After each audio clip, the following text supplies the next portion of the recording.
typical day in my life, I get up pretty early. If I'm on top of my things, I'm up by 6 a.m. every day, and I jump into my yoga routine, which, if I've got the time and space for it, is about 2 hours every day. So I spend between an hour and 2 hours on my yoga mat every day.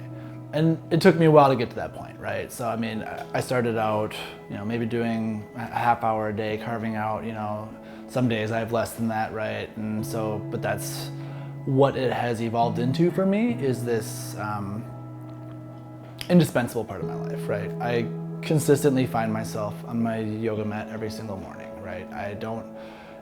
No matter what's happening in my life, no matter what's happening in the world around me, I can come back to center every single morning. And that to me is invaluable.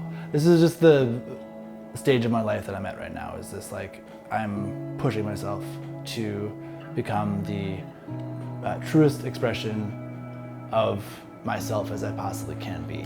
And once you get a taste of that, and once you really feel what that's like, you just want more. My first experience with Reiki was at the Minneapolis Yoga Conference in 2018. They set up this really, really beautiful Reiki room, and as a volunteer, I got to go and I got to experience these things. And so I put my name down for some Reiki, and I went, and I just remember this feeling like a wave of energy rushed down, and she mostly just stayed at my head and my shoulders. But it was, again, just this wave of energy moving through me, where I was like, whoa, this is really something. Having that experience was a really powerful, okay, this is something real. And then through that, I knew that I wanted Reiki to be a part of my life.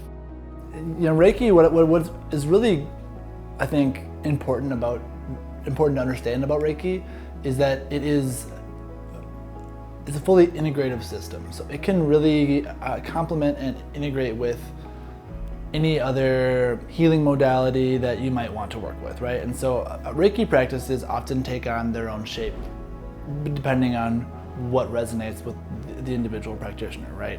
And so how it has tended to go is, hey, let's talk first. Let's have a conversation about what's been going on in your life, where you've been putting your energy towards, what are some of your overarching intentions, right? Let's kind of figure out what you want out of this. And then we'll talk some astrology. So often I will have looked at their birth chart ahead of time and kind of had a little bit of an idea of sort of what I might want to talk about, but it's always important to what resonates with you, because that's what I think is really important about astrology in general, is if something doesn't resonate, it might not be important. And I think that's what I would say to people.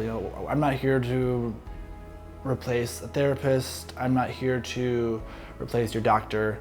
I am here to offer what I know and what has been resonant in my life. Reiki and the rest of these practices that I practice, that I'm hoping to bring to more people, are designed to elevate your well-being, right? You might not be as physically fit as the next person. You might not be as financially well off as the next person, but there's a general sense of well-being that will start to radiate out into the rest of your life when you embark on a journey of self-improvement. And that's, I think, what I would say to people is, if you just start doing things with the intention of self-improvement and see where things go from there.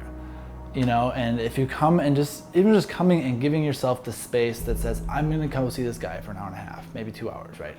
And that's my time to work on myself.